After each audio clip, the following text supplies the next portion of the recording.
या लिटरली सबसे वर्स्ट? मेरे पास यहाँ मेरी फैमिली का लेटर है। डियर ग्रैंड, मैं दिल से तुम्हें कुछ लिखना चाहता था। प्यारी आंट एबी, तुम सिर्फ एक कूल आंट नहीं हो, तुम मेरी बेस्ट फ्रेंड हो। एज योर डैड, मैं चाहता हूँ कि तुम्हें पता हो मुझे तुम पर कितना गर्व मैं है। आपको मिस करता हूँ और हार मत मानना।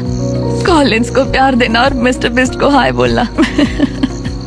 ऐसा लग रहा था कि नेचर की शांति ग्रांट और एशली को माफी तक का रास्ता बता रही थी, लेकिन ग्रांट अब भी अपने मकसद पर टिका हुआ था और एशली अब भी ये कहने को तैयार नहीं थी कि वो इक्वली इम्परफेक्ट है। एशली, अगर तुम ये नहीं कह सकती हम दोनों इक्वली इम्परफेक्ट है तो फिर घर जाओ।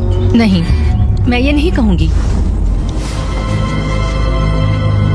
एबी, मैं उसे डे 25 पर घर भेजूंगा। मैंने अपनी लाइफ में बहुत सारी लाइंस ड्रॉ की है और कभी उन पर टिका नहीं। अगर मैंने उसे घर नहीं भेजा तो मैं खुद से किया हुआ अपना वादा तोड़ दूंगा जो मैं पूरी लाइफ करता आया हूँ। एबी, ये होने वाला है। मैं चाहती थी कि एंड में वो मौका उसे मिले। मुझे उसे बताना पड़ेगा क्योंकि मैं नहीं चाहती कि वो एम्बैरेस्ड हो।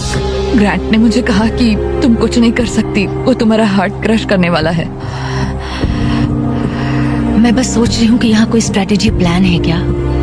मैं उसे कह सकती हूँ कि अगर उसने मुझे घर भेजा तो मैं प्रॉमिस करती हूँ कि वो खाली हाथ जाएगा। अगर मैं पूरे 30 दिन रुक गया तो क्या मुझे अकेले को पैसे एंड मिलेंगे? में तुम्हारे साथ तुम्हारी एक्स गर्लफ्रेंड्स में से कोई एक होनी चाहिए, वरना किसी को भी कोई पैसा नहीं मिलेगा। ओके।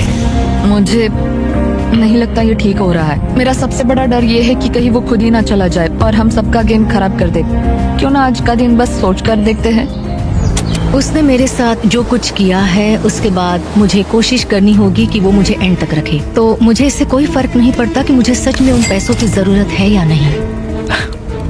मुझे निकालना भारी पड़ सकता है। ऐसा लगा जैसे वो इस बात पर इशारा कर रही थी कि अगर मैंने उसे घर भेजा तो मेरे जीतने के चांसेस पूरी तरह से कम हो सकते हैं। अगर तुम्हारा सीक्रेट मुझे